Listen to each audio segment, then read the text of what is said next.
Wahtimalu ghalatil adli au kizbihi la yubtilul jazma. Kesalahan atau kebohongan yang ada pada diri seorang yang adil tidaklah membatalkan kepastian niat. Au yastanidu ilas tishabi halin. Begitu pula jika ia menyandarkan diri kepada kedekatan situasi. Kasyaki fil lailatil akhirati min Ramadan, seperti keraguan di malam terakhir bulan Ramadan. Fadzalika la yamna'u jazman niyati, hal mana kondisi itu tak menghalangi kepastian niat.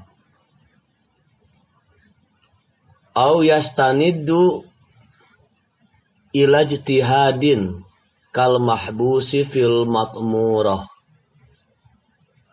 Juga jika ia menyandarkan diri kepada suatu ijtihad pribadi, seperti seseorang yang dipenjara bawah tanah. Idza ghalaba ala zannihi dukhulu ramadhana bi ijtihadi fasyakkahu la yamna'uhu minan niyyah. Hal mana jika masuknya Ramadan berdasarkan ijtihadnya telah mengalahkan perkiraannya, namun ia ragu, maka itu tak menghalanginya dari niat. Ya. Kita berpegang kepada kesaksian seorang saksi adil. Kita berpuasa, kita berniat esok akan berpuasa. Niat kita menjadi jazim, pasti, karena kita bersandar kepada kesaksiannya. Namun misalnya ternyata si saksi yang kita perlakukan sebagai orang adil itu ternyata berbohong atau salah lihat, maka itu tidak merusak niat kita. Ya. Kalau berbohong ya urusan dia. Kita sudah beristihad bahwa dia adalah orang yang adil. Begitupun ketika kita berniat di malam yang meragukan, di malam terakhir bulan Ramadan. Ya. Keraguan di malam terakhir bulan Ramadan. Ya. Apakah besok tanggal 30 Ramadan ataukah 1 Syawal? Maka situasi itu tidak akan merusak kepastian dari niat kita. Kita niat saja. Ya. Karena tadi syarat untuk memastikan hilal Syawal itu saksinya minimal harus dua orang saksi yang adil. Juga ketika kita menyandarkan diri kepada ijtihad, seperti misalnya seseorang di penjara di bawah tanah, ya, mau bertanya ke siapa dia tentang apakah hilal sudah terlihat atau tidak. Lalu ia berijtihad, berupaya dengan keras untuk tahu apakah hilal 1 Ramadan sudah terlihat. Kemudian hasil ijtihadnya menunjukkan besok sudah tanggal 1 Ramadan misalnya. Namun ia masih ragu. Maka keraguannya itu tidak akan merusak kepastian niatnya. Ya. Berniat saja dia. Wa man nawa lailan summa akala lam tafsud niyatuhu. Barang siapa berniat di malam hari, kemudian dia makan, maka niatnya tidaklah rusak. Walau nawat imra'atun fil haidi summa tahurat qoblal fajri soha saumuha. Termasuk seorang wanita yang berniat dalam keadaan haid, kemudian dia suci sebelum fajar, maka puasa wanita itu sah. Ya. Kita berniat puasa Ramadan pukul 12 malam, lalu jam 2 kita sahur. Maka makannya kita itu tidak tidak merusak niat kita pada pukul 12 malam sebelumnya. Seorang wanita jam 12 malam masih haid. Dia berniat puasa Ramadan besok. Kemudian sebelum fajar terbit dia sudah suci. Maka wanita itu bisa melanjutkan puasanya. Sah puasa sang wanita itu. Lain halnya jika dia baru suci setelah fajar sudah terbit, maka puasanya tidak sah. As-salisu, yang ketiga, kewajiban lahiriah yang ketiga dalam puasa itu adalah al-imsaku an isali syai'in ilal jaufi amdan ma'a dzikris shaumi. Menahan diri dari tindakan menyampaikan sesuatu ke dalam al-jauf dengan sengaja pada kondisi ingat dengan puasa. Ya. Menahan diri dari tindakan menyampaikan atau memasukkan sesuatu ke dalam al-jauf dengan sengaja pada kondisi ingat puasa.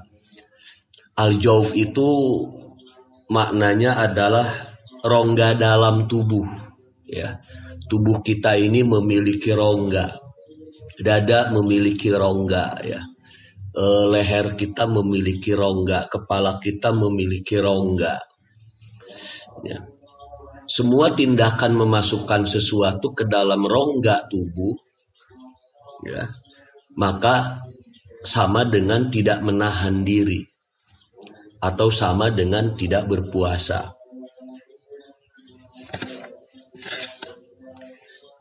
Fayufsadu saumuhu bil akli wasyurbi wassa'uti wal huknati.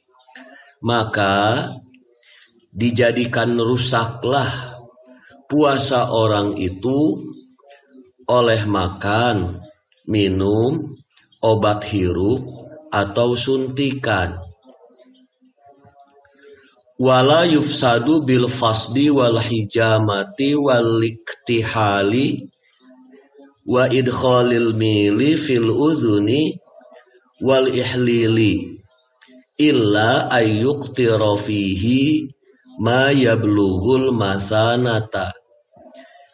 Dan tidak dijadikan tidak dijadikan rusak puasa itu oleh pendarahan, pembekaman, penggunaan celak, tindakan memasukkan suatu alat periksa ke dalam kuping, atau ke saluran air seni hingga mencapai kandung air seni, kecuali ia diteteskan sesuatu ke dalamnya, ke dalam kuping atau saluran air seni. Makan, minum, obat hirup, dan suntikan yang masuk ke dalam rongga tubuh membatalkan puasa. Obat hirup dan suntikan menurut Imam Ghazali membatalkan puasa. Mau suntikan itu berisi obat ataupun suntikan itu berisi suplemen makanan, sari makanan, ya.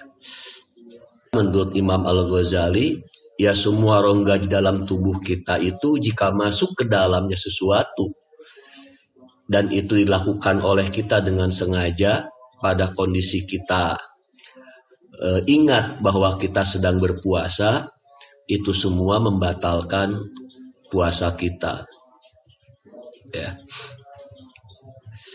Namun puasa kita, ya, tidak menjadi batal kalau kita mengalami pendarahan, berdarah karena sebab apapun, ya. Juga berbekam, menggunakan celak mata itu, ya, yang hitam itu mengelilingi mata.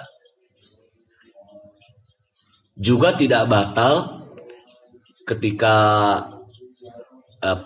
seorang dokter misalnya memeriksa kuping kita dengan suatu alat, ya, memasukkan alat ke dalam, atau memeriksa saluran air seni kita dengan memasukkan sesuatu ke dalam saluran air seni sampai ke kandung air seni, itu tidak membatalkan puasa.